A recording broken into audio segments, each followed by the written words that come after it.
골로새서 4장입니다. 바울은 여기서 끝내면서 몇 가지 컨면을 한 후 긴 문안인사를 하고 있습니다. 골로새서는 에베소서와 함께 로마 감옥에서 기록된 것으로 추정되며 에베소와 비슷한 내용이 많이 있으나 에베소는 교회론에 집중적으로 다루고 있고 그리스도 안에서의 통일을 강조하는 반면 골로새서는 기독론으로 거짓 교사들의 가르침을 반박하고 올바른 그리스도의 모습을 보여주고 있습니다. 주인들이여 대우하십시오인데요.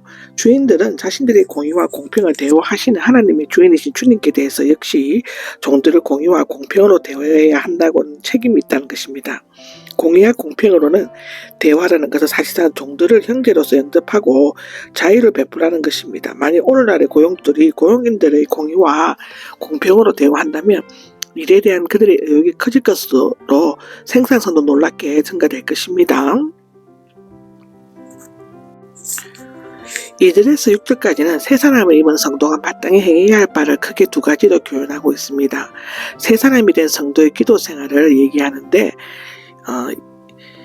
기도 없이 새 사람의 신앙생활은 유지될 수 없다는 것입니다. 영의 호흡인 기도가 부족할 때 신앙생활은 시그러들고 온갖 시험에 넘어질 수 있다는 것입니다.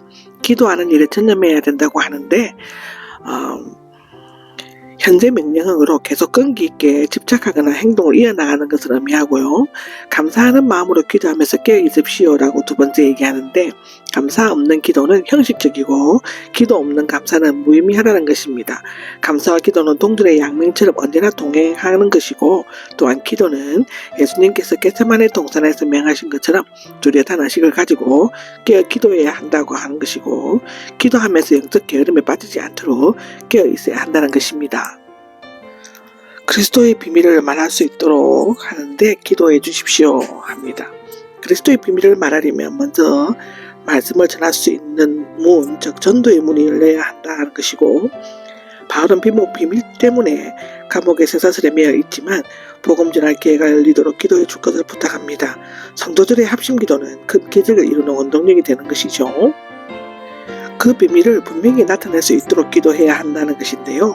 바울은 사람의 낯이나 세상의 바퀴를 무서워하지 않고 마땅히 해야 하는 말로 담대히 그리고 분명히 이 비밀을 전할 수 있도록 기도해 줄 것을 부탁하였습니다. 이 마땅히는 하는 것이 필요하다 할 수밖에 없다는 의미로서 전도하는 일이 성도의 절대적인 의무임과 동시에 특권임을 나타내고 있습니다. 성도가 불신자들을 향해 취할 태도가 5절에서 6절에 나옵니다. 새 사람을 입은 성도는 혼자 구원받아 기도하고 거룩하게 하는 것으로 만족해서는 안 된다는 것이고 적극적으로 자신의 삶을 통해 다른 사람을 변화시킬 수 있어야 한다고 하는 것입니다.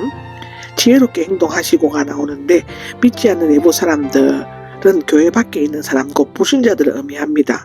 그 사람들을 대할 때는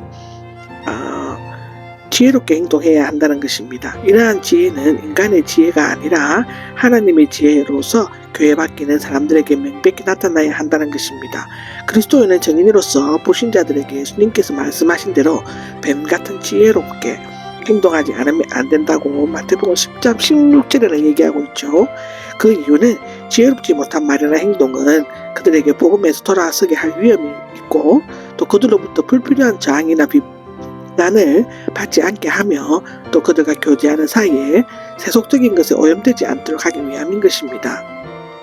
기회를 잘 사용하십시오라고 하는데 직역을 하면 기회를 사서 자기 것으로 삼으라는 것이고 우리에게는 모두 똑같은 시간이 주어져 있지만 빨리 지나가고 낭비되는 시간을 잘 사용하고 기회를 잘 포착하여 가치 있는 시간으로 만들고 남김없이 완전하게 사용하여 많은 영혼들을 속여하는 의미입니다.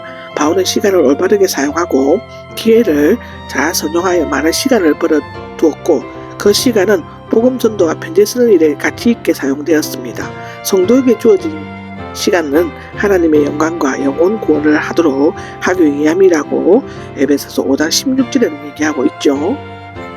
언제나 소금의 맛을 내는 것 같이 은혜롭게 말하십시오라는데요. 그리스도인의 삶에 있어서 말은 매우 중요한 역할을 합니다. 은혜롭게는 아름답게 재미있게 기쁘게 감사함으로 등으로 해석할 수 있는데 성도는 불신자를 대할 때 상대방에 제인시하거나 선입관을 가지지 말고 즐거운 마음으로 친절하면서도 인자하고 기분 좋게 말을 해야 한다는 것입니다. 이런 말과 행동은 은혜와 성령 충만한 사람만이 할 수 있다고 합니다. 말 그 자체가 은혜가 될 수 있습니다. 언제나 소금으로 맛을 내는 것 같이 헬라인들은 소금을 제치, 기치, 랍비 문헌에서는 지혜를 의미합니다. 요리를 맛있게 하려면 소금을 적당히 쳐야 하는 것처럼 위의 말이 무미건조하지 않게 되려면 지혜롭고 재치 있는 말을 함으로써 불신자들의 마음의 문을 열고 은혜를 끼칠 수 있어야 한다는 것입니다. 그러면 각 사람에게 어떻게 대답해야 할 것인가를 알게 될 것입니다. 인데 은혜롭게 말하거나 대화를 하게 되면 그리스도인들은 소망의 이유를 묻는 사람들에게 대답할 수 있는 것이라고 합니다. 7절에서 18절까지는 본론적인 모든 논쟁을 마치고 본서를 전달할 두기고와 오네시모에 대해서 소개하고 있죠. 7절 9절에 나옵니다.